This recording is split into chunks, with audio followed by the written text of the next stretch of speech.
Factor 9 is also known as, जो factor 9 होता है वह और किस नाम से भी जाना जाता है? Option A Stuart Prower factor, option B Hageman factor, option C Christmas factor और ऑप्शन डी थ्रोम्बोप्लास्टिन फैक्टर। देखिए थ्रोम्बोप्लास्टिन फैक्टर जो होता है वह फैक्टर थर्ड होता है, थर्ड फैक्टर को हम थ्रोम्बोप्लास्टिन फैक्टर बोलते हैं। और जो स्क्वाट पावर फैक्टर जो होता है इसको हम फैक्टर 10 बोलते हैं। और जो हेजमैन फैक्टर होता है यह फैक्टर होता है 12 नंबर का फैक्टर, इसको हम हेजमैन फैक्टर बोलते हैं। और क्रिसमस फैक्टर जो होता है यह 9 नंबर का फैक्टर होता है, जिसको हम 9 एंटी हीमोफिलिक फैक्टर बी भी बोलते हैं। तो जो 9 नंबर का factor 9 is also known as Christmas factor, option C is the right answer. चलते हैं नेक्स्ट क्वेश्चन की तरफ। नेक्स्ट है हमारा von Willebrand factor is secreted by. जो बोन विल्ब्रांड फैक्टर होता है वह किस से सीक्रेट होता है? Option A liver, option B kidney, option C vascular endothelium और ऑप्शन डी एड्रिनल। देखिए जब हमारी ब्लड वेसल्स में इंजरी होती है तो सबसे पहले बोन विल्ब्रांड फैक्टर सीक्रेट होता है, जो प्लेटलेट के एक्टिवेशन में हेल्प करता है। सबसे पहले जैसे किसी भी ब्लड वेसल में, जैसे ब्लड वेसल इंजर्ड हुई तो इसकी जो एंडोथेलियम होती है इसमें बोन विल्ब्रांड फैक्टर सीक्रेट होता है, जो प्लेटलेट के एक्टिवेशन को बढ़ा देता है। सबसे पहले प्लेटलेट के एक्टिवेशन को बढ़ा देता है और कोगुलेशन में हेल्प करता है। तो ऑप्शन सी जो है vascular endothelium von Willebrand factor का सीक्रेशन करती हैं। तो option C is the right answer. चलते हैं नेक्स्ट क्वेश्चन की तरफ। नेक्स्ट है हमारा prothrombin time of plasma is prolonged by administration of. जो प्रोथ्रोम्बिन टाइम होता है प्लाज्मा का वह प्रोलॉन्ग हो जाता है किसके एडमिनिस्ट्रेशन से? Option A vitamin K, option B calcium and vitamins और option C protein and minerals और ऑप्शन डी डाइकोमारोल्स। देखिए प्रोथ्रोम्बिन टाइम होता क्या है, इसमें हम थ्रोम्बोप्लास्टिन और कैल्शियम को जब ब्लड में ऐड करते हैं तो क्लॉटिंग में जितना टाइम लगता है उसको हम प्रोथ्रोम्बिन टाइम कहते हैं। और यह नॉर्मल होता है 12 से 15 सेकेंड और ये प्रोलॉन्ग्ड होता है डाइकोमारोल के एडमिनिस्ट्रेशन से। जो ऑप्शन सी है, जो ऑप्शन डी है वह डाइकोमारोल जो है यह प्रोथ्रोम्बिन टाइम को बढ़ा देता है। तो option D is the right answer. और यह विटामिन जो डाइकोमारोल है यह विटामिन के एंटागोनिस्ट काम करता है। जो विटामिन के होती है क्लोटिंग फैक्टर का सिंथेसिस करती है, उसके एंटागोनिस्ट काम करता है। ये क्या करता है, जो क्लोटिंग फैक्टर सिंथेसिस है उसको इनहिबिट कर देता है, रोक देता है। तो इस वजह से जो प्रोथ्रोम्बिन टाइम होता है वह और ज्यादा बढ़ जाता है। तो option D is the right answer. चलते हैं नेक्स्ट क्वेश्चन की तरफ।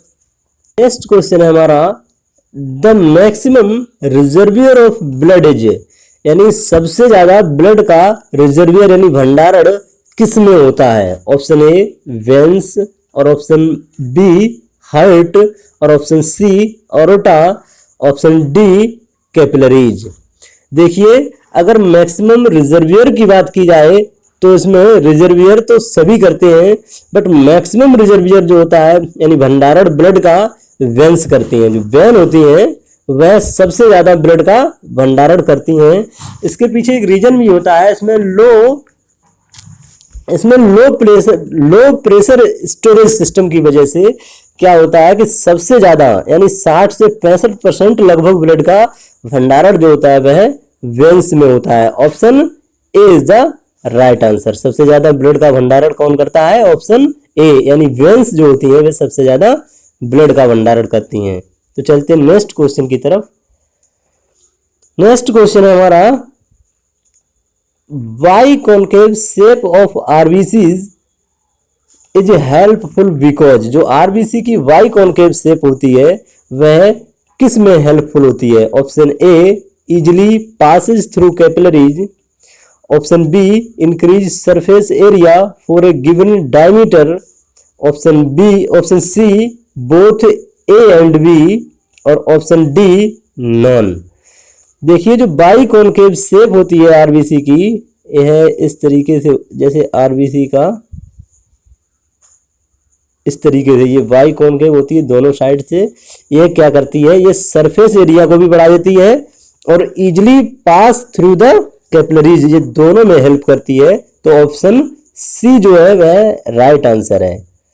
बाई कॉनकेव जो शेप होती है आरबीसी की, वह बोथ ए एंड बी दोनों में हेल्प करती है। तो option C is the right answer. चलते हैं नेक्स्ट क्वेश्चन की तरफ। नेक्स्ट क्वेश्चन है हमारा, oncotic pressure of plasma is due to. जो ऑनकोटिक प्रेशर होता है प्लाज्मा का, वह मेंटेन किसके द्वारा होता है? Option A albumin, option B pre albumin, option C electrolyte और ऑप्शन डी फाइब्रिनोजन। जो फाइब्रिनोजन होती है यह एक क्लोटिंग फैक्टर में हेल्प करती है। इलेक्ट्रोलाइट वाटर बैलेंस को मेंटेन करते हैं। प्री एल्बुमिन इसका कोई मतलब नहीं होता है, और जो एल्बुमिन होती है यह ऑनकोटिक प्रेशर को मेंटेन करती है। ऑनकोटिक प्रेशर जो होता है, जैसे हमारी ये ब्लड कैपिलरीज होती हैं, इसमें हमारी प्लाज्मा प्रोटीन एल्बुमिन होती है। यह क्या करती है, जो फ्लूइड को ब्लड कैपिलरीज के अंदर खींचती रहती है, वही ऑनकोटिक प्रेशर होता है। तो option A is the right answer. चलते हैं नेक्स्ट क्वेश्चन की तरफ। नेक्स्ट है हमारा, identify correct statement regarding haemoglobin. जो हीमोग्लोबिन के बारे में स्टेटमेंट दिए गए हैं, उनमें करेक्ट स्टेटमेंट को आइडेंटिफाई करना है। ऑप्शन ए 1 HB molecule contain 4 haemoglobin chain. जो एक HB मोलिक्यूल होता है वह हीमोग्लोबिन की, जो 1 HB मोलिक्यूल होता है वह ग्लोबिन 4 ग्लोबिन चेन कंटेन करता है। तो ये तो सही बात है। Option B 1 HB molecule can form bond with 4 oxygen molecule at a time. एक टाइम में HB मोलिक्यूल 4 ऑक्सीजन के मोलिक्यूल को कैरी करता है। तो ये भी सही है। Option C oxygen is carried in the form of oxyhaemoglobin. तो ये जो ऑक्सी हीमोग्लोबिन ये भी सही है। Option D all of the above. जो हीमोग्लोबिन के रिगार्डिंग स्टेटमेंट दिए गए हैं वह तीनों स्टेटमेंट सही है। तो इसमें option D all of the above is the right answer. Thank you. जानकारी कैसी लगी कमेंट में जरूर बताना।